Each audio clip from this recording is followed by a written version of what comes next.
ಇದ್ರೆ ನೋಡ್ರಿ, ಇದು 06 ವೈರು V4 ಮೋಟ್ರು 3 HP ಇದು 06 ಹಾಕಿ ಡೆಲ್ಟಾ ಕನೆಕ್ಷನ್ ಮಾಡಿದ್ದೀನಿ. ಇನ್ನೂ ಕನೆಕ್ಷನ್ ಮಾಡಿಲ್ಲ, ಕನೆಕ್ಷನ್ ಮಾಡ್ತೀನಿ. ವೋಲ್ಟೇಜ್ ಕಡಿಮೆ ಇರುತ್ತೆ, 200 ಇರುತ್ತೆ, 200 ವೋಲ್ಟೇಜ್ ಇರುತ್ತೆ. 200 ವೋಲ್ಟೇಜ್ಗೆ ರನ್ ಆಗಬೇಕು. ಪಂಪ್ ಕೂಡ ಹಾಳಾಗಿದೆ, ಈಗ ಪೂರ್ತಿ ನೋಡಿರಿ ಯಾವ ರೀತಿ ಹಾಳಾಗಿದೆ. ಇವಾಗ ಇದರಲ್ಲಿ ಚೆನ್ನಾಗಿರೋ ಇಂಪ್ಲೇರ್ ತೊಗೊಂಡು ಮತ್ತೆ ಸೆಟ್ಟಿಂಗ್ ಮಾಡ್ತೀನಿ. ಕೆಲವೊಂದು ಈ ಥರ ಬಟ್ಟೇನಾಗಿಲ್ಲ, ಕೆಲವೊಂದು ಹೋಗಿದೆ ನೋಡಿರಿ, ಕೆಲವೊಂದು ಚೆನ್ನಾಗಿದೆ.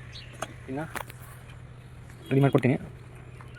ವೈಂಡಿಂಗ್ ಯಾವ ರೀತಿ ಬಂದಿದೆ ನೋಡಿರಿ, ಇದು ಡೆಲ್ಟಾ ಕನೆಕ್ಷನ್ ಮಾಡ್ತೀನಿ. ಇದು 06 ವೈಂಡಿಂಗ್ ಹಾಕಿರೋದ್ರಿಂದ ನೋಡಿ, ವೈಂಡಿಂಗ್ ಚೆನ್ನಾಗಿ ಬಂದಿದೆ. ಅರ್ಥಿಂಗ್ ಚೆಕ್ ಮಾಡಿ ರೈತರಿಗೆ ಕೊಡ್ತೀನಿ. ನಾನು ಬಿಟ್ಟು ಚೆಕ್ ಮಾಡಿ ಕೊಟ್ಬಿಡ್ತೀನಿ. ಚೆನ್ನಾಗಿದೆ ಒಟ್ಟಲ್ಲಿ. ಆದರೆ ಇದು ಇಂಪ್ಲೇರ್ 10 ನಂಬರ್ ಇಂಪ್ಲೇರ್ ನೋಡಿರಿ, 10 ನಂಬರ್.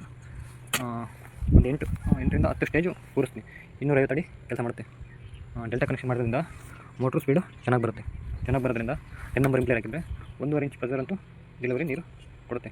ವೋಲ್ಟೇಜ್ ಕೂಡ ಕಡಿಮೆ ಇರುತ್ತೆ. ಅದರಿಂದ ಇದನ್ನು ಡೆಲ್ಟಾ ಕನೆಕ್ಷನ್ 06 ವೈಂಡಿಂಗ್ 06 ಹಾಕ್ಬಿಟ್ಟು 38 ಟರ್ನ್ಸ್ ಹಾಕ್ಬೇಕು. ಆಗಿದ್ರೆ ಮಾತ್ರ ವೈಂಡಿಂಗ್ ಯಾವುದೇ ರೀತಿ ಬರ್ನ್ ಆಗೋದಿಲ್ಲ. ಆದರೆ ತುಂಬ ಸ್ಮೂತ್, ಸ್ಟಾರ್ಟ್ರು ಎಲ್ಲ ನೀಟಾಗಿರಬೇಕು. ಈ ಮೋಟ್ರ್ ಈ ಥರ ವೈಂಡಿಂಗ್ ಮಾಡಿ MCB ಹಾಕ್ಕೊಂಡ್ರೆ ಬೆಟರ್ ಅನಿಸುತ್ತೆ. 10 ಆಮ್ಸ್ ಮೇಲೆ ಹೋದರೆ ಟ್ರಿಪ್ ಆಗೋ ಥರ ಮಿನಿಮಮ್ 10 ಆಮ್ಸ್ ಕಾಣುತ್ತೆ. 10 ಆಮ್ಸ್ ಮೇಲೆ ಹೋದರೆ ಟ್ರಿಪ್ ಆಗಬೇಕು. MCB ಸ್ಟಾರ್ಟ್ರಲ್ಲಿ MCB ಹಾಕಬೇಕು. ಫೀಸ್ ಹಾಕೊಂಡ್ರೆ ಇರಲ್ಲ. ರಿಲೇ ಕೂಡ ಒಂದೊಂದ್ಸಲ ಟ್ರಿಪ್ ಆಗೋದಿಲ್ಲ. ಜಂಪು TC ಏನಾದರೂ ಜಂಪು ಹೋದರೆ, ಫೀಸ್ ಹೋದರೆ, ಸ್ಟಾರ್ಟ್ರ್ ಬಿಡದೇ ಇದ್ದರೆ ಒಂದು 5 ನಿಮಿಷ ಕೂಡ ವೈಂಡಿಂಗ್ ಇರೋದಿಲ್ಲ. ಆ ಥರ ಇರುತ್ತೆ ಸಮಸ್ಯೆ. ಏನಂದರೆ 06 ಅಂದರೆ ವೈರು ಥಿಕ್ನೆಸ್ ಫುಲ್ಲು ಕಡಿಮೆ ಇರುತ್ತೆ. ನೋಡಿ ಯಾವ ರೀತಿ ಇದೆ 06. ವಿಡಿಯೋ ನೋಡಿದ್ರು ಲೈಕ್ ಕೂಡ ಮಾಡಿರಿ, ಕಮೆಂಟ್ ಮಾಡಿರಿ. ಏನಾದರೂ ಕೇಳಬೇಕನ್ನೋದಿದ್ರೆ ನೋಡಿರಿ, 3 HP ಇದೆ ಮೋಟ್ರು. ಸರಿ, ಬಾಯ್ ಸ್ನೇಹಿತರೆ.